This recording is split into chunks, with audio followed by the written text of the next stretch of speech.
20 ಅಮ್ಮ ಕರ್ಕೊಂಬರಕ್ಕೆ ಹೇಳಿದರು ಅಂತ ಹೇಳಿ ಮಧುರಾಂಧಗನ್ನ ಸೆಂಬಿಯನ್ ಮಾದೇವಿನ ನೋಡೋಕೆ ಹೋದ. ಶಿವಭಕ್ತಿಯಿಂದ ಹೆಸರಾಗಿದ್ದ ಆ ಮುದುಕಿನ ಹೆಸರು ಊರೆಲ್ಲ ದೇಶವೆಲ್ಲ ಹರಳಿತ್ತು. ಒಂದು ಕಾಲದಲ್ಲಿ ಮಧುರಾಂಧಗನ್ನು ಅಮ್ಮನ ಹತ್ರ ತುಂಬ ಭಕ್ತಿ ಕೊಂಡಿದ್ದ. ಇವಾಗ ಭಕ್ತಿ ಕೋಪವಾಗಿ ಬದಲಾಗ್ಬಿಟ್ಟಿದೆ. ಹೆತ್ತಿದ್ದ ಮಗನಿಗೆ ದ್ರೋಹ ಮಾಡಿ ದಯಾದಿಗಳ ಪರವಹಿಸ್ಕೊಂಡು ಮಾತಾಡಿದ ತಾಯಿನ ಬಗ್ಗೆ ಕತೆಗಳಲ್ಲಿ ಕೂಡ ಕೇಳಿಲ್ಲ. ತನಗೆ ಇಂಥ ಒಂದು ತಾಯ ಬರಬೇಕು, ಇದನ್ನು ನೆನೆಸ್ಕೊಂಡು ಅವನ ಮನಸ್ಸಿನಿಂದ ಪ್ರೀತಿ ಎಲ್ಲ ದ್ವೇಷವಾಗಿ ಆಗಿ ದಿನಕ್ಕೆ ಅದು ಬೆಂಕಿ ಥರ ಹುರಿತಾ ಇತ್ತು. ಅಪೂರ್ವವಾದ ಶಾಂತ ಕುಡ್ಕೊಂಡಿದ್ದ ಅಮ್ಮನ ಮುಖವನ್ನು ನೋಡಿ ಸ್ವಲ್ಪ ಅವನಿಗೆ ಕೋಪ ಕಮ್ಮಿ ಆಯಿತು. ಹಳೆಯ ಥರನೇ ಅವ್ರನ್ನ ನಮಸ್ಕರಿಸಿ ಎದ್ದು ನಿಂತ. ಶಿವಭಕ್ತಿ ತುಂಬ ನಿನಗೆ ಚೆನ್ನಾಗೇ ಬೆಳೆಯಲಿ ಅಂತ ಹೇಳಿಬಿಟ್ಟು ಆ ಮಹಾರಾಣಿ ಆಶೀರ್ವಾದ ಮಾಡಿದರು. ಆಸನದಲ್ಲಿ ಕೂತ್ಕೊಳ್ಳೋಕೆ ಹೇಳಿದರು. ಆ ಆಶೀರ್ವಾದ ಮಧುರಾಂಧಗನ ಮನಸ್ಸಿನಲ್ಲಿ ಚೂರಿಯ ಹಾಗೆ ಚುಚ್ಚಿಬಿಡ್ತು. ಮಧುರಾಂಧಗ, ನನ್ನ ಸೊಸೆ ಸುಖಾನ ನೀನು ಮಾವನ ಮನೆಯಲ್ಲಿ ದಣಾಧಿಕಾರಿ ಮನೆಯಲ್ಲಿ ಎಲ್ಲರೂ ಸುಖವಾಗಿದ್ದಾರಾ ಅಂತ ಕೇಳಿದರು. ಎಲ್ಲರೂ ಚೆನ್ನಾಗೇ ಇದ್ದಾರೆ, ಅದ್ರ ಬಗ್ಗೆ ನಿಮಗೇನು ವಿಚಾರ ಅಂತ ಹೇಳಿ ಗೊಣಗ್ದ. ತಂಜೆಯಿಂದ ಹೊರಡೋದಕ್ಕೂ ಮುಂಚೆ ನೀನು ಚಕ್ರವರ್ತಿನ ನೋಡಿದೆಯಾ? ಅವರು ಮೈ ಇವಾಗ ಹೇಗಿದೆ ಅಂತ ಮಹಾರಾಣಿ ಕೇಳಿದರು. ನೋಡಿ ಎಲ್ಲ ಕೇಳಿಕೊಂಡು ತಾನೇ ಹೊರಟೆ. ಚಕ್ರವರ್ತಿನ ಮೈ ದಿನಕ್ಕೆ ಕುಸಿದೋಗ್ತಾಯಿದ್ದೆ. ಅವರು ಮನಸ್ಸಿನ ವೇದನೆಗಿಂತ ಮೈ ವೇದನೆಗಿಂತ ಮನಸ್ಸು ವೇದನೆ ತುಂಬ ಜಾಸ್ತಿ ಆಗಿದೆ ಅಂತ ಅಂದ ಮಧುರಾಂಧಗ. ಅದೇನು ಮಗು, ಚಕ್ರವರ್ತಿ ಮನಸ್ಸು ಕಷ್ಟಪಡೋ ಹಾಗೆ ಏನಾಯಿತು? ತಪ್ಪು ಮಾಡಿದವರು, ಅನ್ಯಾಯ ಮಾಡಿದವರು, ಬೇರೆಯವರು ಸೊತ್ತನ್ನು ಕಿತ್ಕೊಂಡು ಅನುಭವಿಸೋರು ಮನಸ್ಸಿನಲ್ಲಿ ವೇದನೆ ಕೊಳ್ಳೋದು ಸಹಜ ತಾನೆ. ಇದೇನು ಹೇಳ್ತಾ ಇದೆಯಾ? ಚಕ್ರವರ್ತಿ ಆ ಥರ ತಪ್ಪು ಏನು ಮಾಡಿಬಿಟ್ರು? ಬೇರೆ ಏನು ಮಾಡಬೇಕು? ನಾನು ಇರಬೇಕಾದ ಜಾಗದಲ್ಲಿ ಸಿಂಹಾಸನದಲ್ಲಿ ಅವರು ಇಷ್ಟು ವರ್ಷವಾಗಿ ಕೂತಿರೋದು ಸಾಲದ? ಅದು ತಪ್ಪು ಅಲ್ವಾ? ಅದು ಅನ್ಯಾಯ ಅಲ್ವಾ ಮಗು? ಹಾಲಿನ ಹಾಗಿದ್ದೆ, ಬೆಳ್ಳಗಿದ್ದೆ ನಿನ್ನ ಮನಸ್ಸಿನಲ್ಲಿ ಯಾರು ವಿಷವನ್ನು ಸೇರಿಸಿದರು? ಯಾರು ನಿಮಗೆ ದುರ್ಬೋಧನೆ ಮಾಡಿದರು ಅಂತ ಕೇಳಿದರು. ನನಗೆ ಯಾರೂ ದುರ್ಬೋಧನೆ ಮಾಡಿಲ್ಲ. ನಿಮ್ಮ ಮಗನನ್ನು ಅಷ್ಟು ಮುಷ್ಟಾಲ ಅಂತ ತಿಳ್ಕೊಂಡ್ರ? ನನಗೇನು ಸುಯವಾಗಿ ಬುದ್ಧಿನೇ ಇಲ್ವಾ ಅನ್ನೋದು ನಿಮ್ಮ ಯೋಚನೆನಾ? ಎಷ್ಟು ಬುದ್ಧಿವಂತರಾಗಿದ್ದರೆ ಏನು, ಕೆಟ್ಟ ಮಾತನ್ನು ಕೇಳಿ ಕೆಡೋದುಂಟು. ಯಾರು ಹೇಳ್ತಾ ಇದ್ದರೆ ಅದನ್ನೇ ಕೇಳೋ ಹಾಗೆ ಆಗತ್ತೆ. ಕೂನಿನ ದುರ್ಬೋಧನೆಯಿಂದ ಕೈಗೇಯಿನ ಮನಸ್ಸು ಕೆಟ್ಟೋಗಿಲ್ವಾ? ಹೆಣ್ಣುಮಕ್ಕಳ ಮನಸ್ಸನ್ನು ಆ ದುರ್ಬೋಧನೆಯಿಂದ ಕೆಡಿಸ್ಬಿಡ್ಬೋದು ಅಂತ ನಾನು ತಿಳ್ಕೊಂಡಿದ್ದೀನಿ. ಮಧುರಾಂಧಗ, ಯಾರ ಬಗ್ಗೆ ಹೇಳ್ತಾ ಇದೆಯಾ? ತಾಯೇ, ನಾನು ಯಾತಕ್ಕೆ ನನ್ನನ್ನು ಕರೆದ್ರಿ ಅದನ್ನು ಹೇಳಿ. ಸ್ವಲ್ಪ ಮುಂಚೆ ನಡೆದಿದ್ದ ವೈಭವದಲ್ಲಿ ನೀನು ಪಾಲ್ಕೊಂಡಿದ್ದೆ ಅಲ್ವಾ? ಇದ್ದೆ. ಯಾರೋ ದಾರಿಯಿಂದ ಹೋಗೋ ಒಂದು ಯುವಕನನ್ನು ಪಲ್ಲಕಲ್ಲಲ್ಲಿ ಕರ್ಕೊಂಬರಕ್ಕೆ ಹೇಳಿ ಆ ಸಿಂಹಾಸನದಲ್ಲಿ ಕೂಡಿಸ್ಬಿಟ್ಟು ಉಪಚಾರ ಮಾಡಿದ್ದೀರಾ. ಅವನು ತಲೆ ಕಾಲು ಗೊತ್ತಿಲ್ಲದೆ ಗರ್ವಕೊಂಡಿರ್ತಾನೆ. ಅಯ್ಯೋ, ಆ ಥರ ಅಪಚಾರವಾಗಿ ಮಾತಾಡಬೇಡ ಮಗು. ಬಂದಿದ್ದವರಲ್ಲಿ ಅವರು ಯುವಕರಾಗಿದ್ದರೂ ಅವರು ತುಂಬ ಶಿವಜ್ಞಾನ ಹೊಂದಿದ್ದವರು, ತುಂಬ ಪಕ್ವ ಆಗಿದ್ದವರು, ಮಹಾನ್ ಅವರು. ಆ ಮಹಾನಿಂದ ಇರಲಿ, ಅವ್ರ ಮಗನಾಗಿರಲಿ, ನಾನೇನು ಕಮ್ಮಿ ಮಾಡಿ ಮಾತಾಡಲಿಲ್ಲ.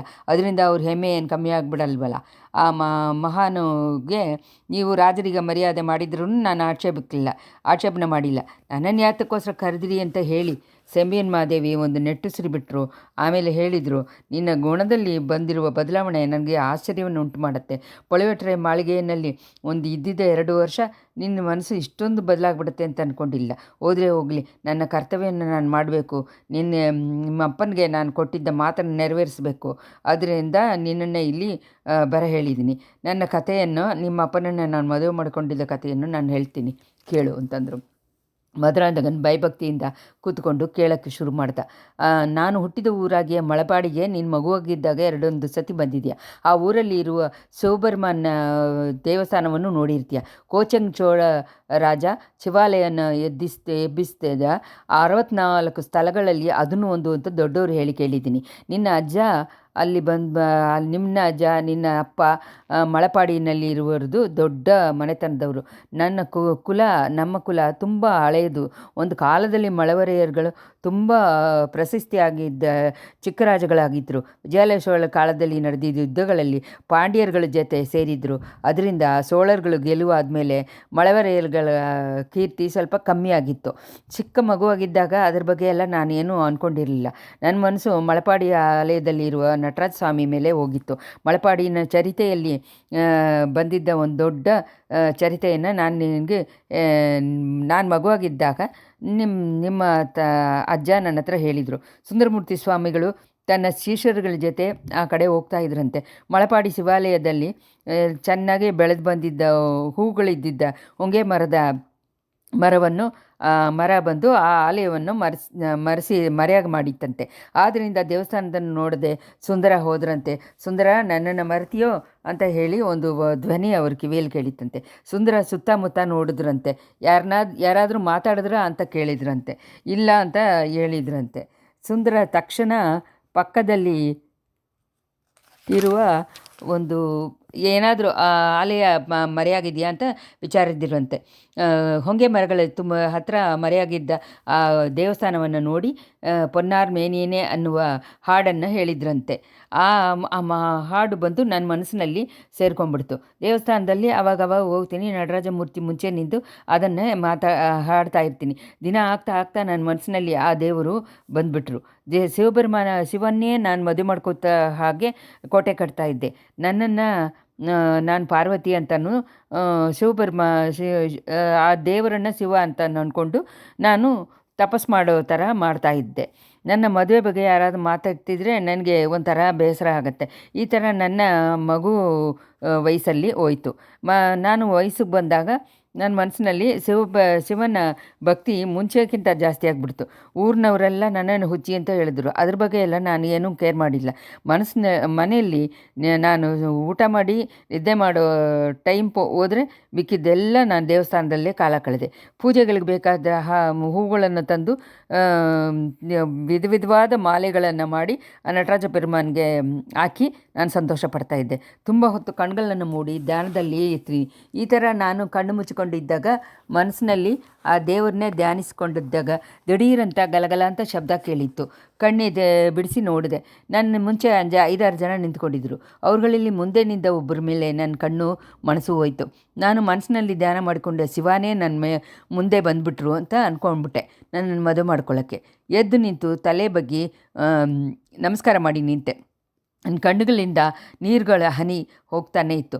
ಇದನ್ನು ಅವರು ನೋಡಿರಬೇಕು. ಈ ಹುಡುಗಿ ಯಾರು, ಯಾತಕ್ಕೋಸ್ಕರ ಇವಳು ಕಣ್ಣೀರು ಬಿಡ್ತಾ ಇದ್ದಾಳೆ ಅಂತ ಒಂದು ಧ್ವನಿ ಕೇಳಿತ್ತು. ಅದಕ್ಕೆ ನಮ್ಮಪ್ಪನ ಧ್ವನಿ, ಇವಳು ನನ್ನ ಮಗಳು, ಚಿಕ್ಕ ವಯಸ್ಸಿನಲ್ಲೇ ವಯಸ್ಸಾದವಳ ಥರ ಮಾಡ್ತಾಯಿದ್ದಾಳೆ. ಇವಾಗ ಅವಳಿಗೆ ಶಿವಭಕ್ತಿ ಬಂದುಬಿಟ್ಟಿದೆ. ಯಾವಾಗ ನೋಡು ದೇವಸ್ಥಾನದ ಬಂದು ಕೂತ್ಕೊಂಡು ಕಣ್ಣನ್ನು ಮುಚ್ಕೊಂಡು ಧ್ಯಾನ ಮಾಡೋದನ್ನು ಪತಿಕ ಆಡೋದನ್ನು ಹೇಳ್ತಾ ಇರ್ತಾಳೆ ಅಂತ ಹೇಳೋದು ಕೇಳಿತ್ತು. ತಿರ್ಗಾ ನಾನು ಕಣ್ಣು ಬಿಟ್ಟು ನೋಡಿದಾಗ ಮುಂಚೆ ನಿಂತಿದ್ದವರು ಶಿವ ಅಲ್ಲ, ಯಾರೋ ಒಂದು ರಾಜಕುಲದವರು ಅಂತ ಗೊತ್ತಾಯಿತು. ನನಗೆ ಅವಮಾನ ತಾಡಲಿಲ್ಲ. ಅಲ್ಲಿಂದ ಒಂದೇ ಸತಿ ಓಡೋಗಿ ಮನೆಗೆ ಹೋಗ್ಬಿಟ್ಟೆ. ಆದರೆ ನನ್ನನ್ನು ನೋಡಿದವರು ನನ್ನನ್ನು ಬಿಡಲಿಲ್ಲ. ನಮ್ಮಪ್ಪನ ಜೊತೆ ನಮ್ಮ ಮನೆಗೆ ಬಂದುಬಿಟ್ರು. ಮಗನೇ, ಅವ್ರು ತಾನೇ ನನ್ನ ಗಂಡ, ನಿಮ್ಮ ತಂದೆ ಗಂಡರಾದಿತ್ತ ದೇವ, ಈ ಥರ ಹೇಳಿಬಿಟ್ಟು ದೊಡ್ಡ ಮಹಾರಾಣಿ ಸ್ವಲ್ಪ ನಿಲ್ಲಿಸಿದ್ರು. ಹಳೆಯ ನೆನಪುಗಳು ಅವ್ರ ಕಣ್ಗಳಲ್ಲಿ ತಿರ್ಗಾನು ಕಣ್ಣೀರನ್ನು ಬರೆಸಿತು. ಕಣ್ಣನ್ನು ಒರೆಸ್ಕೊಂಡು ತಿರ್ಗಾನು ಹೇಳಿದರು. ಆಮೇಲೆ ನಿನ್ನ ತಂದೆ ಬಗ್ಗೆ ವಿವರಗಳನ್ನು ತಿಳ್ಕೊಂಡೆ. ಅವರು ಸ್ವಲ್ಪ ಕಾಲಕ್ಕೆ ಮುಂಚೆನೇ ಸೋಳನಾಡಿನ ಸಿಂಹಾಸನದಲ್ಲಿ ಕೂತಿದ್ರಂತೆ.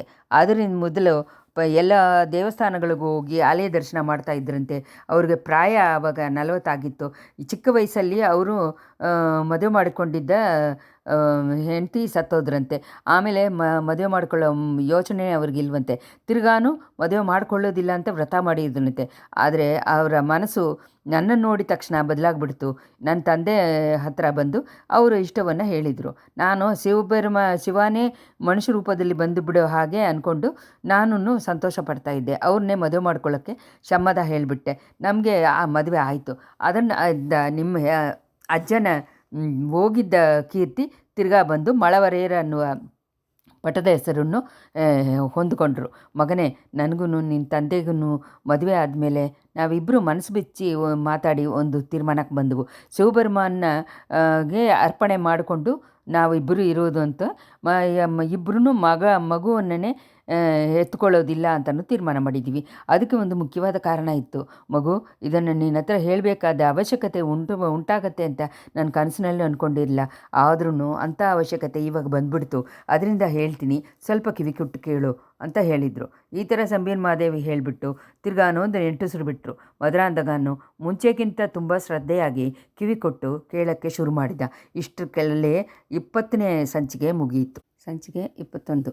ಶಿವಭಕ್ತಿನೇ ಇದ್ದ ಹಾಗೆ ಇದ್ದ ಮಾದರ್ಸಿ ಸಂಬೀನ್ ಮಹಾದೇವಿ ಹೇಳಿದರು, ಮಗನೇ, ನಿನ್ನ ತಂದೆ ಗಂಡರಾದಿತ್ಯ ದೇವ ಸಿಂಹಾಸನ ಹತ್ತಿದಾಗ ಸೋಳ ರಾಜ್ಯದಲ್ಲಿ ಒಂದು ಸಂಕಟವಾದ ಪರಿಸ್ಥಿತಿ ಬಂದಿತ್ತು. ನಿಮ್ಮ ಅಜ್ಜ ಪರಾಂದಕ ಚಕ್ರವರ್ತಿ ಹೆಮ್ಮೆನೇ ನಿನಗೂ ಗೊತ್ತು. ಅವರ ರಾಜ್ಯಕಾಲದಲ್ಲಿ ಸೋಳ ರಾಜ್ಯ ದಕ್ಷಿಣದಲ್ಲಿ ಎಳನಾಡು ತನಕನೂ ಪಶ್ಚಿಮದಲ್ಲಿ ಕೃಷ್ಣಾ ನದಿ ತನಕನೂ ಇತ್ತು. ಆದರೆ ಅವರ ಅಂತ್ಯಕಾಲದಲ್ಲಿ ರಾಜ್ಯಕ್ಕೂ ರಾಜಕುಲಕ್ಕೂ ಎಲ್ಲ ವಿಪತ್ತುಗಳು ಬಂತು. ರಾವಣೇಶ್ವರನ ಮೂಲಬಲ ಸೈನ್ಯ ಥರ ರಟ್ಟಮಂಡಲ ನಾಡುಗಳು ಪಡೆಯೆತ್ತಿ ಬಂತು. ಪರಾಂದಕ ಚಕ್ರವರ್ತಿನ ದೊಡ್ಡ ಮಗ ವೀರಾದಿ ವೀರರಾಗಿದ್ದ ರಾಜಾದಿತ್ಯ ದೇವ ರಾಜಮಂಡಲ ಸೈನ್ಯವನ್ನು ಎದುರಿಸ್ಕೊಂಡು ಹೋದರು. ಈ ಥರ ಎಲ್ಲ ಜಗಳಗಳು ಮಾಡ್ತಾಯಿದ್ರು. ಅಂಥ ಸಮಯದಲ್ಲಿ ನಿಮ್ಮ ಚಿಕ್ಕಪ್ಪ ಅರಿಂಜಯ ದೇವರನ್ನು ಆ ಜಗಳದಲ್ಲಿ ಪಾಲ್ಗೊಂಡ್ರು. ಅವ್ರಿಗೆ ಸ್ವಲ್ಪ ಗಾಯ ಆಗಿತ್ತು. ಅದರಿಂದ ಅವ್ರ ಬಗ್ಗೆ ಯಾವ ಸುದ್ದಿನೂ ಗೊತ್ತಾಗಲಿಲ್ಲ. ಅರಿಂಜಯ ದೇವರನ್ನ ಮೊದಲನೇ ಮಗನಾಗಿ ಸುಂದರ ಸೋಳ ಚಿಕ್ಕ ಪ್ರಾಯದ ಹುಡುಗ ಈಳದಲ್ಲಿ ಜಗಳ ಆಡೋಕ್ಕೆ ಹೋಗಿದ್ರು. ಅವ್ರ ಬಗ್ಗೆಯೂ ಸುದ್ದಿ ಸಿಗಲಿಲ್ಲ. ರಾಜಕುಲದಲ್ಲಿ ಹುಟ್ಟಿ ಆ ಸಮಯ ತಂಜೆಯ ಅರಮನೆಯಲ್ಲಿ ಪರಾಂದಕ ಚಕ್ರವರ್ತಿ ಹತ್ತಿರ ಇದ್ದವರು ನಿಮ್ಮಪ್ಪನೇ. ಆದರೆ ನಿಮ್ಮಪ್ಪನೋ ಚಿಕ್ಕ ವಯಸ್ಸಿನಲ್ಲಿ ರಾಜ್ಯ ವ್ಯವಹಾರದಲ್ಲೆಲ್ಲ ಬೇಸರ ಮಾಡಿಕೊಂಡು ಶಿವನ ಹತ್ರ ಮನಸ್ಸನ್ನು ಸಲ್ಲಿಸಿ ಬಂದರು. ಅವ್ರಿಗೆ ಯುದ್ಧ ಅಂದರೆ ಆಗಲ್ಲ. ರಾಜಗಳ ಮಣ್ಣಾಸೆಯನ್ನು ಜನಗಳು ಜಗಳ ಮಾಡಿ ಸಾಯೋದನ್ನು ನೋಡಿ ಅವರು ಕಷ್ಟಪಡ್ತಾಯಿದ್ರು. ತಂದೆ ಹತ್ರನೂ ಸೋದರರ ಹತ್ರನೂ ಇದ್ರ ಬಗ್ಗೆ ವಾದ ಮಾಡಿದರು. ಶಿವಜ್ಞಾನ ಮಕ್ಕಳಾಗಿ ಅವರು ದೊಡ್ಡವರ ಸಹವಾಸದಿಂದನೂ ಪುಣ್ಯಸ್ಥಳ ಯಾತ್ರೆಯಲ್ಲೆಂದನ್ನು ಆಲಯದಲ್ಲಿ ಹೋಗೋದನ್ನು ಯುದ್ಧನೇ ಅವರಿಗೆ ಇಷ್ಟ ಆಗಿಲ್ಲ. ಇದರಿಂದ ಒಬ್ರಿಗೊಬ್ರು ಜಗಳ ಮಾಡ್ಕೊಂಡಿದ್ರೆ ಒಬ್ಬನ ರಾಜ್ಯವನ್ನು ಇನ್ನೊಬ್ಬ ಕದ್ಕೊಂಡ್ರೆ ಅದು ಅವನ ಕದಿಮ ಅಲ್ವಾ, ಈ ಥರ ಎಲ್ಲ ಹೇಳಿಕೊಂಡು ಆ ಥರ ಮಾತಾಡ್ತಾಯಿದ್ರು ನಿಮ್ಮ ತಂದೆ. ಪರಾಂದಕ ಚಕ್ರವರ್ತಿ ರಾಜ್ಯಕ್ಕೆ ಬಂದಿದ್ದ ಎಲ್ಲ ವಿಪತ್ತುಗಳಿಂದನೂ ರಾಜಾದಿತ್ಯರ ಮರಣದಿಂದನೂ ಮನಸ್ಸು ನೊಂದು ಮರಣವನ್ನು ಎದುರು ನೋಡ್ತಾ ಇದ್ದರು. ಆ ಸಮಯದಲ್ಲಿ ನಿನ್ನ ತಂದೆಯನ್ನು ಕರೆದು ರಾಜ್ಯಭಾರವನ್ನು ನೀನೇ ಒಪ್ಪಿಸ್ಕೋಬೇಕು ಅಂತ ಹೇಳಿಬಿಟ್ರು. ನಿಮ್ಮ ತಂದೆ ಮರಣದ ಮಾತಿಂದ ನಿಮ್ಮ ಅಜ್ಜನ ಮಾತನ್ನು ಬೇರೆ ಮಾಡೋಕ್ಕಾಗದೆ ಒಪ್ಕೊಂಡ್ರು. ನಿಮ್ಮ ಅಪ್ಪವನ್ನು ನನಗೆ ಮುಂಚೆ ಮದುವೆ ಆಗಿದ್ದ ಭಾಗ್ಯವತಿ ವೀರನಾರಾಯಣಿ ದೇವಿ ಅದಕ್ಕೆ ಮುಂಚೆನೇ ಅವರು ಶಿವಪಥವನ್ನು ಸೇರಿಬಿಟ್ರು. ನಾನು ನಿಮ್ಮ ತಂದೆಯನ್ನು ನೋಡಿದೇ ಇಲ್ಲ. ಆದ್ದರಿಂದ ನಿನ್ನ ತಂದೆಯ ಕಾಲಕ್ಕೆ ಆದಮೇಲೆ ಸಾಮ್ರಾಜ್ಯ ಏನಾಗೋದು ಅನ್ನೋ ವಿಚಾರ ನಿಮ್ಮ ಅಜ್ಜನಿಗೆ ಬಂದುಬಿಡ್ತು. ಅದೃಷ್ಟವಶವಾಗಿ ಆ ಸಮಯದಲ್ಲಿ ನಿಮ್ಮ ಚಿಕ್ಕ ತಂದೆ ಕುಮಾರರನ್ನು ಹುಡ್ಕೋದಕ್ಕೋಸ್ಕರ ಹೇಳೋಕ್ಕೋದ್ರು. ಅಲ್ಲಿ ಒಂದು ಐಲ್ಯಾಂಡಲ್ಲಿ ಇದ್ದಿದ್ದ ಸುಂದರ ಸೋಳನ ಕಂಡುಹಿಡಿದು ಕರ್ಕೊಂಬಂದರು. ಪರಾಂದಕ ಚಕ್ರವರ್ತಿ ಸುಂದರ ಸೋಳರ ಮೇಲೆ ತುಂಬ ಪ್ರೀತಿ ಇಟ್ಕೊಂಡಿದ್ರು. ಮೊಮ್ಮಗನ್ನ ಚಿಕ್ಕ ಮಗುವಾಗಿದ್ದಾಗ ದಿನದಿಂದ ಮಡಿನಲ್ಲಿ ಇಟ್ಟು ಹಾಡು ಹೇಳಿ ಬೆಳೆಸಿ ಬಂದರು. ದೊಡ್ಡವರನ್ನು ಎಲ್ಲರೂ ಸುಂದರ ಸೋಳರ ಮೂಲವಾಗಿ ಆ ಸೋಳಕುಳ ತುಂಬ ದೊಡ್ಡ ಜಾಗವನ್ನು ಸೇರತ್ತೆ ಅಂತ ಹೇಳ್ತಾಯಿದ್ರು. ಇಂಥ ಕಾರಣಗಳಿಂದ ನಿಮ್ಮ ಅಜ್ಜನಿಗೆ ಸುಂದರ ಸೋಳರ ಮೇಲೆ ಅಪಾರ ಪ್ರೇಮೆ. ಆದ್ದರಿಂದ ನಿಮ್ಮ ತಂದೆ ಸಿಂಹಾಸನ ಹತ್ತುವಾಗ ಸುಂದರ ಸೋಳರಿಗೆ ಯುವರಾಜ ಪಟ್ಟಾಭಿಷೇಕ ಕಟ್ಟಿಬಿಡಬೇಕು ಅಂತಲೂ ಅವರು ಸಂತತಿಯವರೇ ಸೋಳನಾಡನ್ನು ರಾಜ್ಯ ಪರಿಪಾಲನೆ ಮಾಡ್ಕೊಂಡು ಬರಬೇಕು ಅಂತ ಹೇಳಿ ಶಿವಪದ ಸೇರಿಬಿಟ್ರು. ಇಂಥ ವಿವರಗಳೆಲ್ಲ ನಿಮ್ಮ ತಂದೆ ನನ್ನ ಹತ್ರ ಹೇಳಿದರು. ಪರಾಂದಕ ಚಕ್ರವರ್ತಿ ಸಾಯೋ ಪರಿಸ್ಥಿತಿಯಲ್ಲಿ ಹೇಳಿದ್ದ ಅವರ ಇಷ್ಟವನ್ನು ನೆರವೇರಿಸೋಕ್ಕೆ ಅವರು ತೀರ್ಮಾನ ಮಾಡಿದರು. ಸುಂದರ ಸೋಳನು ಅವರ ಸಂತತಿಯರು ಪಟ್ಟದಲ್ಲಿ ಬರೋದಲ್ಲಿ ನಮಗೆ ಯಾವಿಧ ಕಷ್ಟವೂ ಇಲ್ಲ ಅಂತ ಹೇಳಿಬಿಟ್ರು. ನಿಮ್ಮ ತಂದೆಗೆ ರಾಜ್ಯ ಆಳುವ ಆಸೆ ಇಲ್ಲ. ರಾಜರಿಗ ಕಾರ್ಯದಲ್ಲಿ ಸ್ವಲ್ಪನೂ ಇಂಟ್ರೆಸ್ಟ್ ಇಲ್ಲ. ಅವರು ಪುಣ್ಯಪುರುಷ. ಅವರ ಮನಸ್ಸು ಸದಾ ಸರ್ವಕಾಲ ನಟರಾಜ ಸ್ವಾಮಿ ಮೇಲೇ ಸಂಚರ ಮಾಡಿಕೊಂಡಿದ್ದು. ಆದ್ದರಿಂದ ಅವರು ತಮ್ಮನಾಗಿ ಅರಿಂಜಯರ ಹತ್ರನೋ ಅವರ ಮಗ ಸುಂದರ ಸೋಳರ ಹತ್ರನೋ ರಾಜಕಾರ್ಯಗಳನ್ನು ಎಲ್ಲವನ್ನು ಒಪ್ಪಿಸಿದರು. ತಾವು ಶಿವನ ಕೈಂಕರ್ಯದಲ್ಲಿ ಪಾಲ್ಗೊಂಡಿದ್ದರು ಅಂತ ಮುಂಚೆನೇ ಹೇಳಿದ್ದೀನಿ ಅಲ್ವಾ. ಅದೇ ಥರ ಅವರಿಗೆ ತಿರ್ಗಾನು ಮದುವೆ ಮಾಡಿಕೊಳ್ಳೋ ಮನಸ್ಸೇ ಇದ್ದಿಲ್ಲ. ಆದರೆ ಅವರ ಮನಸ್ಸನ್ನು ಕಲೆಯೋಕ್ಕೆ ನಾನು ಒಬ್ಬಳು ಬಂದು ಸೇರಿಬಿಟ್ಟೆ. ನಾನು ಶಿವಭಕ್ತಿಯಲ್ಲಿ ಇದ್ದಿದ್ದ ಹುಚ್ಚಿ ಅಂತ ಗೊತ್ತಾದ ಮೇಲೇ ಅವ್ರು ನನ್ನ ಮೇಲೆ ಇಷ್ಟಕೊಂಡು ನನ್ನನ್ನು ಮದುವೆ ಮಾಡಿಕೊಂಡ್ರು. ಅವರು ಪತಿಯಾಗಿದ್ದಿದ್ದ ನಾನು ಭಾಗ್ಯಶಾಲಿ. ಎಷ್ಟೋ ಜನ್ಮಗಳಲ್ಲಿ ಅವರನ್ನು ಸೇರೋಕ್ಕೆ ನಾನು ತಪಸ್ಸು ಮಾಡಿರಬೇಕು. ಅವರ ತಂದೆಯಾಗಿ ಇದ್ದಿದ್ದ ನೀನು ಭಾಗ್ಯಶಾಲಿ. ಈ ಲೋಕದಲ್ಲಿ ದೇವರನ್ನು ಕಣ್ಣಾರ ಕಂಡು ಆ, ಸ ಸಂತೋಷಪಟ್ಟಿದ್ದ ಮಹಾನ್ಗಳು ಸ್ವಲ್ಪ ಕಮ್ಮಿ ಆದವರೆ. ಶಿವಬೆರುಮಾನು ಋಷಭಾರೂಢರ ಬಂದು ನಿಮ್ಮ ತಂದೆಗೆ ಕಾಚಿ ಕೊಟ್ಟು ಅವರನ್ನು ಈ ಮಣ್ಣು ಲೋಕದಿಂದ ಆಕಾಶ ಲೋಕಕ್ಕೆ ಕರ್ಕೊಂಡೋದ್ರು. ನಾನು ಇವಾಗ ನಿನ್ನನ್ನು ನನ್ನ ಮರೆಯಾಗದ ಕಣ್ಣಿಂದ ನೋಡೋ ಹಾಗೇನೆ ನಿನ್ನ ತಂದೆ ಪರಮಶಿವನ ದರ್ಶನ ಮಾಡಿದರು. ಅಂತಹ ಪುಣ್ಯ ಪುರುಷರ ಇಷ್ಟವನ್ನು ನೆರವೇರಿಸೋದ್ರಲ್ಲಿ ನೀನು ಪಾಲ್ಗೊಂಡಿದೆಯಲ್ವ. ಈ ಥರ ಅಮ್ಮ ಹೇಳಿ ನಿಲ್ಲಿಸಿದ ತಕ್ಷಣ ಕೇಳ್ಕೊಂಡಿದ್ದ ಮಗನ ಮನಸ್ಸು ಅವನಿಗೆ ಒದರ್ತಾ ಇತ್ತು, ಅವನ ಮನಸ್ಸು ಕುದೀತಾ ಇತ್ತು. ಅದು ಹೇಗೆ ತಾಯಿ, ನನ್ನ ತಂದೆ ನನ್ನ ಹತ್ರ ಏನೂ ಹೇಳಿಲ್ವಲ್ಲ, ನಾನು ಹೇಗೆ ಈ ಕರ್ತವ್ಯಗಳಲ್ಲಿ ಮಾಡ್ಕೊಂಡಿದ್ದೀನಿ, ಯಾವ ಯುದ್ಧದಲ್ಲಿ ನಾನು ಇದಾಗಿದ್ದೀನಿ ಅಂತ ಹೇಳಿದ ಮಧುರಾಂತ. ಮಗನೇ ಕೇಳು, ನಿಮ್ಮ ತಂದೆ ಶಿವನ ಪಾದವನ್ನು ಸೇರಿದಾಗ ನೀನು ಚಿಕ್ಕ ಮಗು, ಆದ್ದರಿಂದ ನಿನ್ನ ಹತ್ರ ಅವ್ರು ಏನೂ ತಿಳಿಸೋಕ್ಕಾಗಲಿಲ್ಲ.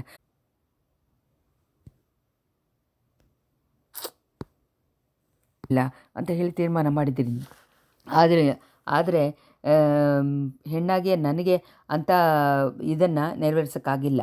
ನಾನು ಚಿಕ್ಕ ವಯಸ್ಸಲ್ಲಿ ಶಿವನ ಹತ್ರ ಕೊಂಡಿದ್ದ ಭಕ್ತಿ ನಿಮ್ಮ ಅಪ್ಪನ ಮೇಲೂ ಪ್ರೇಮೆಯಾಗಿ ಮಾಡಿತ್ತು.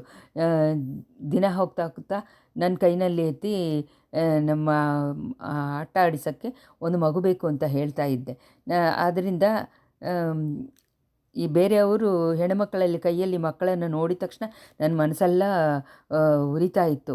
ಅದರಿಂದ ಅವ್ರ ಹತ್ರ ಕೇಳಿದ್ದೀನಿ, ಅವರನ್ನು ನೆರವೇರಿಸಿದ್ರು, ನಿನ್ನನ್ನು ನನಗೆ ಕೊಟ್ಟರು. ಒಂದು ಕಡೆ ನಿನ್ನನ್ನು ಹೆತ್ತಿದ್ದಿಂದ ನಾನು ತುಂಬ ಸಂತೋಷಪಟ್ಟೆ, ಇನ್ನೊಂದು ಕಡೆ ನಿನ್ನ ತಂದೆನ ಕೋಪಕ್ಕೆ ಹಾಳಾಗ್ಬಿಟ್ಟಿನೋ ಅಂತ ಹೇಳಿ ನಾನು ಬೇಜಾರಾಗ್ಬಿಟ್ಟೆ. ಆದರೆ ಆ ಮಹಾಪುರುಷ ನನ್ನ ಕೋಪಿಸಲಿಲ್ಲ. ಆದರೆ ನನ್ನ ಒಂದು ವಾಗ್ದಾನ ಮಾತ್ರ ಕೊಡಕ್ಕೆ ಹೇಳೋದು ಕೊಟ್ಟುಬಿಟ್ರು ಹೋದರು. ಮಗನೇ, ನಿನ್ನನ್ನು ಈ ಲೋಕದಲ್ಲಿ ಮಣ್ಣಾಸೆಯಲ್ಲಿ ಇರೋ ಆಸೆ ಇಲ್ಲದೆ ಶಿವಭಕ್ತ ಶಿಖಾಮಣಿಯಾಗಿಯೇ ಬೆಳೆಸ್ತೀನಿ ಅಂತ ಹೇಳಿ ನಿಮ್ಮಪ್ಪನಿಗೆ ಮಾತು ಕೊಟ್ಟಿದ್ದೀನಿ. ಅದನ್ನು ನಾನು ನೆರವೇರಿಸಿಬಿಟ್ಟ ಹಾಗೇ ಅಂದ್ಕೊಂಡೆ. ಆದರೆ ನೀನು ಇವಾಗ ಬರ್ತಾ ಬರ್ತಾ ಬದಲಾಗ್ತಿದ್ದೀಯಾ. ನೀವು ಮಾತಾಡೋ ಮಾತು ಕೇಳಲ್ವ, ನನ್ನ ಮನಸ್ಸೆಲ್ಲ ಹುಣ್ಣಾಗುತ್ತೆ. ಆದರೆ ನಾನು ಕೇಳಿದ್ದೆಲ್ಲ ನಿಜ ಇಲ್ಲ ಅಂತ ನೀನು ಹೇಳಿ ನನ್ನ ಮನಸ್ಸಿನಲ್ಲಿ ಒಂದು ಇದನ್ನು ಹೇಳಲ್ವಾ ನೀನು ಅಂತ ಕೇಳಿದರು. ತಾಯೇ, ನಿಮ್ಮ ಮರ್ಮವಾದ ಮಾತುಗಳು ನನ್ನ ಮನಸ್ಸನ್ನು ಹುಣ್ಣು ಮಾಡ್ತಾ ಇದೆ. ಆದರೆ ಏನು ಕೇಳಿದ್ದೀರಾ, ಏನು ನನ್ನ ಹತ್ರ ಎದುರು ನೋಡ್ತಾ ಇದ್ದೀರಾ, ನನ್ನ ಹತ್ರ ಏನು ಕೇಳ್ತಾ ಇದ್ದೀರಾ ಅಂತ ಮಧುರಾಂತಕನ್ ಕೋಪದಿಂದ ಹೇಳಿದ. ಮಗು, ನನ್ನ ಮನಸ್ಸಲ್ಲಿ ಇರೋದನ್ನು ಅರಿತುಕೊಳ್ಳೋ ಶಕ್ತಿಯನ್ನು ನೀನು ಕಳ್ಕೊಂಬಿಟ್ಟೆ ಅನಿಸುತ್ತೆ. ಹಾಗೇ ಹೇಳಬೇಕು ಅಂದರೂ ಹೇಳ್ತೀನಿ. ನಿನ್ನ ಮನಸ್ಸು ಶಿವಭಕ್ತಿಯಾಗಿದ್ದ ಗಂಗೆ ನದಿಯಿಂದ ಮಣ್ಣಾಸೆಯಾಗಿಯೆಲ್ಲ ಕೊಳದಲ್ಲಿ ಬಿದ್ದುಬಿಟ್ಟಿದೆ ಅಂತ ನಾನು ಕೇಳ್ತಾ ಇದ್ದೀನಿ. ಸೋಳಕೊಳ ಸಿಂಹಾಸನದಲ್ಲಿ ಹತ್ತಿಸೋಕ್ಕೆ ನೀನು ಆಸೆ ಕೊಂಡಿದ್ದೀಯಾ ಅಂತ ಕೇಳ್ತಾ ಇದ್ದೀನಿ. ನಿನ್ನ ಮನಸ್ಸನ್ನು ಈ ಥರ ನಮ್ಮ ವಿರೋಧಿಗಳು ಕೆಡಿಸ್ಬಿಟ್ಟಿದ್ದಾರೆ. ನಾನು ಈ ಥರ ಕೇಳಿದ್ದಲ್ಲ ನಿಜ ಅಲ್ಲ ಅಂತ ನೀನು ಹೇಳಿದರೆ ನನ್ನ ಮನಸ್ಸು ನೆಮ್ಮದಿ ಆಗುತ್ತೆ ಅಂತಂದರು ಅವರು. ಮಧುರಾಂತಕ ಎಷ್ಟು ತನಕ ಕೂತಿದ್ದ ಪೀಠದಿಂದ ಎದ್ದು ನಿಂತ. ಅವನನ್ನು ನೋಡಿಬಿಟ್ಟು ತಾಯಿ ಎದ್ರು. ನನ್ನ ಮನಸ್ಸನ್ನು ವಿರೋಧಿಗಳು ಯಾರೂ ಕೆಡಿಸಲಿಲ್ಲ. ನನ್ನನ್ನು ಸಿಂಹಾಸನ ಹತ್ತಿಸ್ಬೇಡ ಅಂತ ಹೇಳೋರು, ನಾನು ಸಿಂಹಾಸನ ಹತ್ತಬೇಕು ಅಂತ ಹೇಳೋರು ಹೇಗೆ ನನ್ನ ವಿರೋಧಿಗಳು ಆಗ್ತಾರೆ? ಆದರೆ ನನಗೋಸ್ಕರ ತಮ್ಮ ಉಸಿರನ್ನು ಕೊಡೋಕ್ಕೆ ಎಲ್ಲರೂ ಸಿದ್ಧವಾಗಿದ್ದಾರೆ. ಅವರೆಲ್ಲ ನನ್ನ ವಿರೋಧಿಗಳ ಒಂದು ದಿವಸನೂ ಇಲ್ಲ. ನಿಜವಾಗಲೂ ನನ್ನ ಜನ್ಮ ವಿರೋಧಿ ಯಾರು? ನೀನೇ, ನನ್ನನ್ನು ಹೆತ್ತಿದ್ದಾಗೆ ನೀನೇ ಅಂತ ಹೇಳಿದನು ಮಧುರಾಂತ. ಅಹಂಕಾರದಿಂದ ಅವನು ಆ ಸಮಯ ಅವನ ಮರ್ಯಾದೆಯನ್ನು ಮರೆತ. ಚಿಕ್ಕಬಳ್ಳಾಪುರ ಒಳ್ಳೆ ಮಾತಿನಿಂದ ಅವ್ರ ಅಮ್ಮನ ಮನಸ್ಸನ್ನು ಬದಲಾಯಿಸಬೇಕು ಅಂತ ಹೇಳಿದ್ದನ್ನು ಮರೆತು ಅವ್ರನ್ನ ಬೈಯಕ್ಕೆ ಶುರು ಮಾಡಿದ. ಹೌದು, ನೀ ತಾನೇ ನನ್ನ ಜನ್ಮಚತ್ರು, ಬೇರೆ ಯಾರೂ ಇಲ್ಲ. ನೀನು ಒಂದು ತಾಯ, ನೀನು ಒಂದು ಸ್ತ್ರೀನ. ಈ ಲೋಕದಲ್ಲಿ ಅಮ್ಮನಗಳು ಅವರವರ ಮಕ್ಕಳಿಗೆ ಹಕ್ಕಕ್ಕೋಸ್ಕರ ಎಷ್ಟೊಂದು ಪಾಡುಪಡ್ತಾರೆ. ಕಥೆಗಳಲ್ಲೂ ಕಾವ್ಯಗಳಲ್ಲೂ ಕೇಳಿದ್ದೀನಿ, ಬಾಳಿನಲ್ಲೂ ನೋಡಿದ್ದೀನಿ. ಅಮ್ಮ ಅನ್ನೋ ಮಾತಿಗೆ ನೀನು ಬೇರೆ ಆಗಿಬಿಟ್ಟಿದ್ದೆ. ನೀನು ಮನುಷ್ಯ ಸ್ತ್ರೀತನ ಇಲ್ಲ, ಮನುಷ್ಯ ಉರುಕೊಂಡಿದ್ದ ರಾಕ್ಷಸಿನ. ನಾನು ನಿನಗೇನು ದ್ರೋಹ ಮಾಡಿದ್ದೆ? ನೀನು ಯಾತಕ್ಕೆ ನನಗೆ ಇಷ್ಟು ದೊಡ್ಡ ದ್ರೋಹವನ್ನು ಮಾಡ್ತಾ ಇದ್ದೀಯಾ? ಎಲ್ಲ ನ್ಯಾಯಗಳಲ್ಲೂ ನನಗೆ ಸೇರಬೇಕಾಗಿದೆ ರಾಜ್ಯವನ್ನು ಕಿತ್ತು ಇನ್ನೊಬ್ಬನಿಗೆ ಕೊಡೋದ್ರಲ್ಲಿ ನಿನಗೇನು ಶ್ರದ್ಧೆ? ನಮ್ಮ ಅಪ್ಪನ ಇಷ್ಟ ಅಂತ ಹೇಳ್ತೀಯ, ಅವ್ರಿಗೆ ನೀನು ವಾಗ್ದಾನ ಮಾಡಿದೀಯಾ ಅಂತ ಹೇಳ್ತೀಯ. ಅದಕ್ಕೆಲ್ಲ ಸಾಕ್ಷಿ ಏನು? ನಾನು ನಂಬಲಿಲ್ಲ. ನನಗೆ ಯಾರೋ ದುರ್ಬೋಧನೆ ಮಾಡಿಬಿಟ್ಟಿದಾಗ ಹೇಳಿದೀಯ. ಇಲ್ಲವೇ ಇಲ್ಲ. ನೀನು ತಾನೇ ಯಾರೋ ದುರ್ಬೋಧನೆ ಮಾಡಿ ನಿನಗೇನೆ ನಿನ್ನ ಮನಸ್ಸನ್ನು ಕೆಡಿಸ್ಬಿಟ್ಟಿದ್ದಾರೆ. ಅಮ್ಮನ ಮಗನಿಗೆ ಎತ್ತು ಕಟ್ಬಿಟ್ಟಿದ್ದಾರೆ. ನ್ಯಾಯವಾಗಿ ನನಗೆ ಬೇಗ ಬರಬೇಕಾದ 16 ಶಿಂಕಾದನವನು ನಾನು ಒಂದು ದಿವಸನೂ ಕೈ ಬಿಡಲ್ಲ.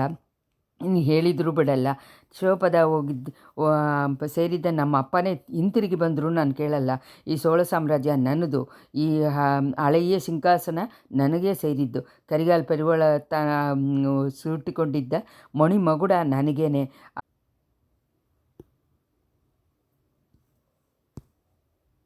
ಮಾಲೆ ನೀನು ನನಗೆ ಕೊಟ್ಟಿದ್ದು. ಆ ತಾಯಿ ಅನ್ನೋ ಮರ್ಯಾದೆಯಿಂದ ಇಷ್ಟು ದಿನ ನಾನು ಅದನ್ನು ಧರಿಸ್ಕೊಂಡಿದ್ದೆ. ನನ್ನನ್ನು ಹೇಡಿಯಾಗಿ ನಾಡು ನಗರವೆಲ್ಲ ನಗೆ ಮಾಡೋ ಥರ ಮಾಡಿದ್ದೆ. ಈ ರುದ್ರಾಕ್ಷವನ್ನು ಇದೋ ಈ ಕ್ಷಣನೇ ಕಿತ್ತು ಎಸೀತಾ ಇದ್ದೀನಿ, ನೀನೇ ಅದನ್ನು ಇಟ್ಕೋ. ಈ ಥರ ಹುಚ್ಚು ಬಂದವನ ಹಾಗೆ ಹೇಳಿಬಿಟ್ಟು ಮಧುರಾಂಧಗ ತನ್ನ ಕತ್ತಿನಲ್ಲಿ ಇದ್ದಿದ್ದ ರುದ್ರಾಕ್ಷ ಮಾಲೆಯನ್ನು ಅವಸರವಾಗಿ ಕಿತ್ತಕ್ಕೆ ನೋಡ್ದ. ಕಿತ್ತಕ್ಕಾಗದೆ ಅದನ್ನು ಒಡೆಯಕ್ಕೆ ನೋಡ್ದ. ಆದರೆ ಕತ್ತು ಹಿಡಿಯುತ್ತೆ ಹೊತ್ತು ಹಾರ ಹಂಗೆ ಇತ್ತು. ಮಧುರಾಂಧಗನ ಅಂದವಾದ ಮುಖ ಇವಾಗ ಸುಂದರ ಸೋಳ ಮಕ್ಕಳಕ್ಕಿಂತ ಕೂಡ ಅಂದವಾದವನು. ಅವ್ರ ಹತ್ರ ಇಲ್ಲದ ಹೆಣ್ಣಂಶ ಅವನ ವಶಿಗಿರುವಾಗೆ ಇತ್ತು ಅವನ ಮುಖ. ಆದರೆ ಅಂಥ ಕಳೆಯಾಗಿದ್ದ ಅವನ ಮುಖ ಕೋಪದಿಂದ ಅಹಂಕಾರದಿಂದ ಇವಾಗ ವಿಕಾರವಾಗಿ ಆಗಿಬಿಡ್ತು. ಅದನ್ನು ಸಗಿಸದೆ ಸೆಂಬಿಯನ್ ಮಾದೇವಿ ಕಣ್ಗಳನ್ನು ಮುಚ್ಚಿಕೊಂಡಿದ್ರು. ಅವನು ಶಬ್ದ ಮಾಡಿ ಮುಗಿಸಿದ ಮೇಲೆ ತನ್ನ ಕಣ್ಣುಗಳನ್ನು ತೆಗೆದು ನೋಡ್ದ. ಧ್ವನಿಯಲ್ಲಿ ಶಾಂತವನ್ನು ಸ್ವಲ್ಪನೂ ಚೇಂಜ್ ಮಾಡಿದೆ. ಮಗನೇ, ಸ್ವಲ್ಪ ಶಾಂತವಾಗಿರು. ನಾನು ವಂಜಗ ರಾಕ್ಷಸಿಯಾಗೇ ಇದ್ರೂ ನನ್ನ ಮಾತನ್ನು ಸ್ವಲ್ಪ ಕಿವಿ ಕೊಟ್ಟು ಕೇಳು ಅಂದರು. ಮಧುರಾಂಧಗನ ಆ ಮಾತನ್ನು ಕೇಳಿ ಸ್ವಲ್ಪ ಶಾಂತವಾದ. ಚೆನ್ನಾಗಿ ಕೇಳ್ತೀನಿ, ಕೇಳಲ್ಲ ಅಂತ ನಾನು ಹೇಳಿಲ್ವಲ್ಲ. ತಾಯಿನ ಬಗ್ಗೆ ನೀನು ಹೇಳಿದ್ದೀಯಾ, ತುಂಬ ದೊಡ್ಡ ರಾಕ್ಷಸಿ ಅಂತ. ನಿನ್ನ ಮಕ್ಕಳಿಗೆ ಆದ್ರೂ ತನ್ನ ಮಕ್ಕಳಿಗೆ ದ್ರೋಹ ಮಾಡಲ್ಲ. ದುಷ್ಟ ಮೃಗಗಳು ತಮ್ಮ ಮಗುವನ್ನು ಬೇರೆ ದುಷ್ಟ ಮೃಗಗಳಿಂದ ಕಾಪಾಡೋದಕ್ಕೆ ಟ್ರೈ ಮಾಡುತ್ತೆ. ಅದೇ ಹಾಗೆಯೇ ನಾನು ನಿನ್ನನ್ನು ಕಾಪಾಡೋಕ್ಕೆ ನೋಡ್ತಾ ಇದ್ದೀನಿ. ನೀನು ಈ ರಾಜ್ಯಕ್ಕೆ ಆಸೆ ಪಡಬೇಡ ಅಂತ ನಾನು ಹೇಳೋದಕ್ಕೆ ಮುಂಚೆ ಹೇಳಿದ್ದಕ್ಕಿಂತ ದೊಡ್ಡ ಕಾರಣನಿದೆ. ರಾಜ್ಯ ಆಸೆಯಿಂದ ನೀನು ಉಸಿರಿಗೆ ಆಪತ್ತು ಬಂದುಬಿಡುತ್ತೆ. ಹೆತ್ತು ಬೆಳೆಸಿದ ತನ್ನ ಮಗ ಉಸಿರೋದಿಂದ ಜೀವಂತವಾಗಿರಬೇಕು ಅಂತ ಆಸೆ ಪಡೋದ್ರಲ್ಲಿ ತಪ್ಪೇನು? ನೀನು ರಾಜ್ಯಕ್ಕೆ ಆಸೆ ಪಟ್ಟರೆ ಸುಂದರ ಸೋಳ ಮಕ್ಕಳಿಗೆ ನೀನು ಎನಿಮೆ ಆಗ್ತೀಯ. ಆದಿತ್ಯ ಕರಿಗಾಲ ಅರುಣ್ಮೊಳಿವರ್ಮನು ವೀರಾದಿ ವೀರಲು, ನೀನು ಆಯುಧನೇ ಎತ್ತದೆ ಇಲ್ಲದೆ ಗೊತ್ತಿಲ್ಲದೆ ಇರುವನು. ಸೋಳನಾಡಿನ ಸೈನ್ಯ ಪೂರ್ತಿ ಸುಂದರ ಸೋಳನ ಮಕ್ಕಳನ್ನ ಕಚ್ಚಿನಲ್ಲೇ ಇರುತ್ತೆ. ಜನನು ಪಡೆ ತಲೆವರುಗಳನ್ನು ಅವ್ರುಗಳು ಸಾರ್ಬಾಗೇ ಇರ್ತಾಳೆ. ಅಕ್ಕಪಕ್ಕದಲ್ಲಿರುವ ನಾಡುಗಳನ್ನು ಅವ್ರುಗಳಿಗೆ ಗೆಳೆಯರಿದ್ದಾರೆ. ನಿಮಗೆ ಗೆಳೆಯರು ಯಾರು? ನೀನು ಯಾರನ್ನು ನಂಬಿ ಅವ್ರುಗಳ ಜೊತೆ ಜಗಳ ಮಾಡ್ತೀಯಾ? ಮಗನೇ, ಕೆಲವು ಕಾಲದಿಂದ ವಾನದಲ್ಲಿ ಆಕಾಶದಲ್ಲಿ ಧೂಮಕೇತು ಬಂದಿರೋದನ್ನು ನೀನು ಗೊತ್ತಲ್ವಾ? ಆ ಧೂಮಕೇತು ಆಕಾಶದಲ್ಲಿ ಬಂದರೆ ರಾಜಕುಲದಲ್ಲಿ ಇರೋರಿಗೆ ಅಭಯ ಅನ್ನೋದು ಲೋಕನೇ ಕಂಡಿದ್ದ ನಿಜ. ಆ ಥರ ಕಷ್ಟ ನಿನಗೆ ಬರಬದೇ ಇರಬೇಕು ಅಂತಲೇ ನಾನು ವಿಚಾರ ಪಡ್ತಾ ಇದ್ದೀನಿ. ಮಗು, ನನಗೆ ಒಂದೇ ಮಗು ಅಲ್ವಾ ನೀನು ಉಸಿರಿಂದ ಇರಬೇಕು ಅಂತ ನಾನು ಆಸೆ ಪಡೋದು ತಪ್ಪ? ಅದನ್ನು ನಾನು ನಿನಗೆ ಮಾಡೋ ದ್ರೋಹನ? ಈ ಮಾತಿನಿಂದ ಮಧುರಾಂಧಗನ ಮನಸ್ಸಿನಲ್ಲಿ ಅಹಂಕಾರ ಸ್ವಲ್ಪ ಕಮ್ಮಿ ಆಯಿತು. ಅವರ ಮನಸ್ಸು ಮೃದುವಾಯಿತು. ಅಮ್ಮ, ಕೇಳಿ, ನನ್ನನ್ನು ಕ್ಷಮಿಸಿ. ನಿಮ್ಮ ವಿಚಾರ ಇದೆ ಅಂತ ನನಗೆ ಮುಂಚೆನೇ ಹೇಳಿರಬಾರ್ದ? ಒಂದು ಕ್ಷಣದಲ್ಲಿ ನಿಮ್ಮ ವಿಚಾರವನ್ನು ನಾನು ತಿಳಿಸುತ್ತೀನಲ್ಲ. ನಾನು ಹಾಗೇನು ಗೆಳೆಯರಿಲ್ಲದೆ ಇಲ್ವ ಅನಾಥೇನಲ್ಲ. ಸೋಳ ಸಾಮ್ರಾಜ್ಯದಲ್ಲಿ ತುಂಬ ಪ್ರಸಿದ್ಧಿಯಿಂದ ಇದ್ದಿದ್ದ ಚಿಕ್ಕರಾಜಗಳು, ದೊಡ್ಡ ಥರ ಅಧಿಕಾರಿಗಳು ನನ್ನ ಕಡೆ ಇದ್ದಾರೆ. ಪಳವೇಟರಿಗಳು ನನ್ನ ಕಚ್ಚಿನಲ್ಲಿದ್ದಾರೆ. ಕಡಂಬೂರು ಸಂಬೋರೆಯರು, ಮಳವರೆಯರು, ಇನ್ನು ಬೇರೆ 2-3 ಜನನು, ಕುಂಡ್ರತೂರು ಸೇಕ್ಲರ್ ಎಲ್ಲರೂ ನಮ್ಮ ಜೊತೆಯೇ ಇದ್ದಾರೆ. ನನ್ನನ್ನು ಆಧರಿಸಿ ನಿಲ್ಲೋ ಹಾಗೆ ಸತ್ಯ ಪ್ರಮಾಣವನ್ನು ಮಾಡಿಕೊಟ್ಟಿದ್ದಾರೆ. ಮಗನೇ, ಇವ್ರುಗಳು ಮಾತು ಕೊಟ್ಟಿದ್ದ ಧೈರ್ಯದಲ್ಲಿ ನನಗೆ ನಂಬಿಕೆ ಇಲ್ಲ, ಸತ್ಯದಲ್ಲಿ ನನಗೆ ನಂಬಿಕೆ ಇಲ್ಲ. ಸುಂದರ ಸೋಳ ಚಕ್ರವರ್ತಿಗೂ ಅವ್ರ ಸಂತತಿಗಳಿಗೂ ನಿಜವಾಗ್ಲೂ ನಡೆಯೋ ಹಾಗೆ ಇವ್ರುಗಳು ಒಂದು ಕಾಲದಲ್ಲಿ ಶಕ್ತಿಯ ಪ್ರಮಾಣ ಮಾಡಿಕೊಟ್ಟಿದ್ದಾರೆ. ಅವ್ರುಗಳು ನಿನಗೆ ನಿಜವಾಗಿ ನಡೀತಾರೆ ಅಂತ ಇಟ್ಕೊಳ್ಳೋಣ. ಇವ್ರುಗಳ ಹತ್ರ ಇರೋ ಸೈನ್ಯ ತುಂಬ ಕಮ್ಮಿ ಅಂತ ನಿನಗೆ ಗೊತ್ತಿಲ್ವಾ? ನಾರ್ತಲ್ಲಿ ಇರುವ ಸೈನ್ಯ ಆದಿತ್ಯ ಕರಿಗಾಲನ ಹೆಡ್ಡಲ್ಲಿದೆ. ಸೌತಲ್ಲಿ ಇರೋದು ಕೊಡಂಬಳೂರು ವೇಳಾರ ತಲೆಮೆಯಲ್ಲಿದೆ, ಹೆಡ್ಡಲ್ಲಿದೆ.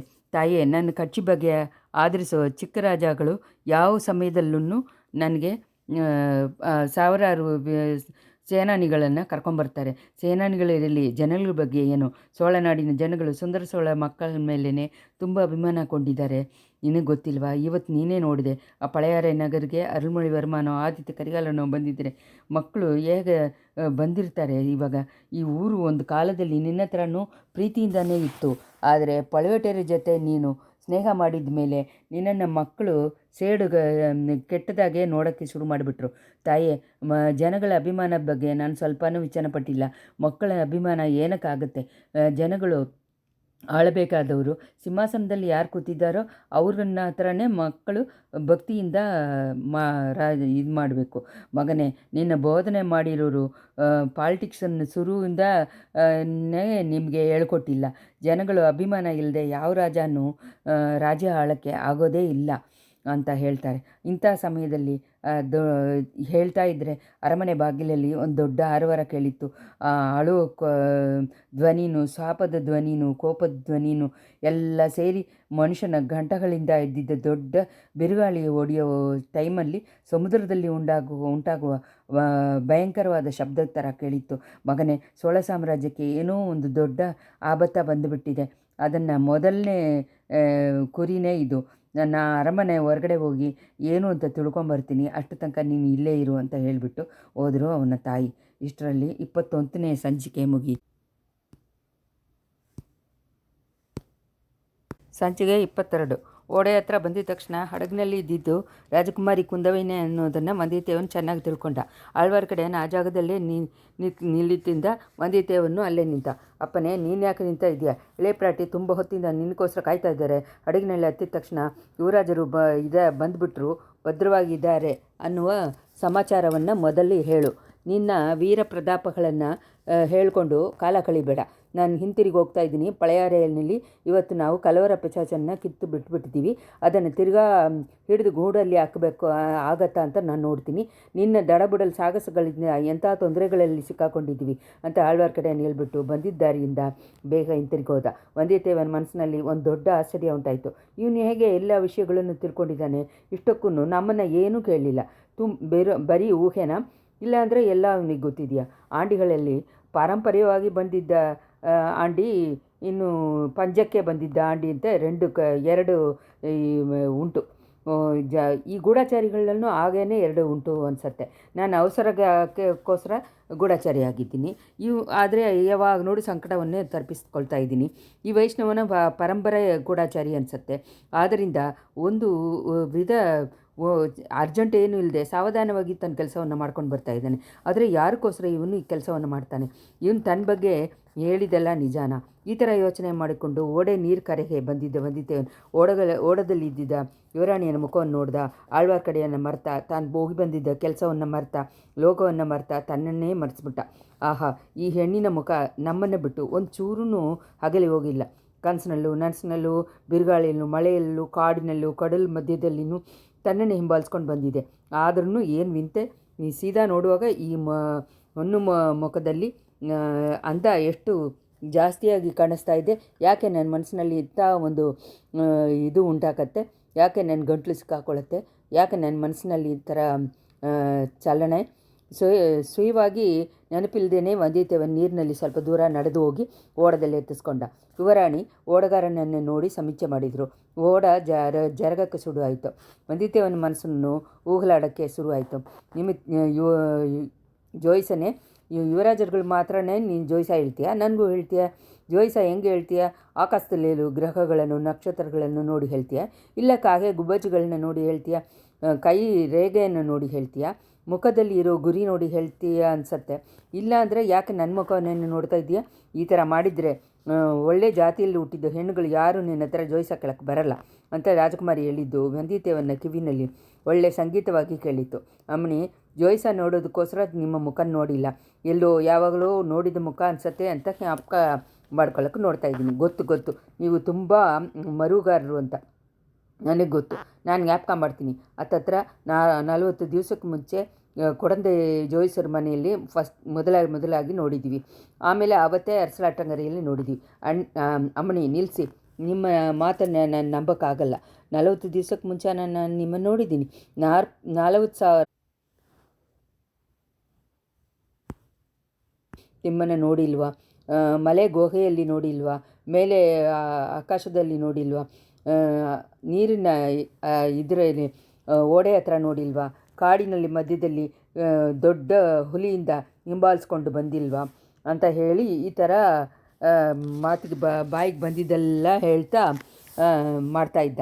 ಆಮೇಲೆ ಅಲ್ಲಿ ಇಲ್ಲಿ ಹೋಗಿ ಕಿರೀಟಗಳೆಲ್ಲ ತೊಗೊಂಬಂದು ನಿಮ್ಮ ಕಾಲಲ್ಲಿ ಹತ್ರ ಇಟ್ಟೆ, ಆದರೆ ನೀವು ಅದನ್ನೇ ಎತ್ತಿ ತಳ್ಳಿಬಿಟ್ಟಿದ್ದೀರ.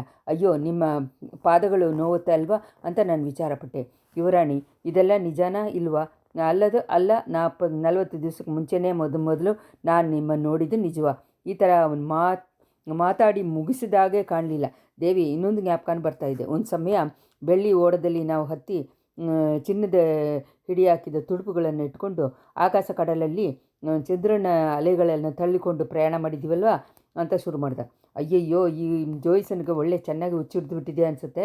ಹಡಗನನ್ನು ತಿರುಗಿ ಕರೆಗೆ ತೊಗೊಂಡೋಗೋಕ್ಕೆ ಬೇಕಾಗಿದ್ದೆ ಅಂತ ಹೇಳಿದ ಯುವರಾಣಿ. ಇಲ್ಲ ದೇವಿ, ಇಲ್ಲ. ಸ್ವಲ್ಪ ಮುಂಚೆ ನಾನು ಈ ಓಡೆಕೆರೆಗೆ ಬಂದು ಸೇರೋ ತನಕ ನನ್ನ ಬುದ್ಧಿ ಚೆನ್ನಾಗೇ ಇತ್ತು. ಇಲ್ಲ ಅಂದರೆ ಈ ಪಳೆಯಾರೆ ನಗರ ಒಳಗೆ ಪ್ರವೇಶ ಮಾಡೋದಕ್ಕೂ ನಾನು ಉಪಾಯ ಕಂಡುಹಿಡಿಯೋಕ್ಕಾಗತ್ತಾ?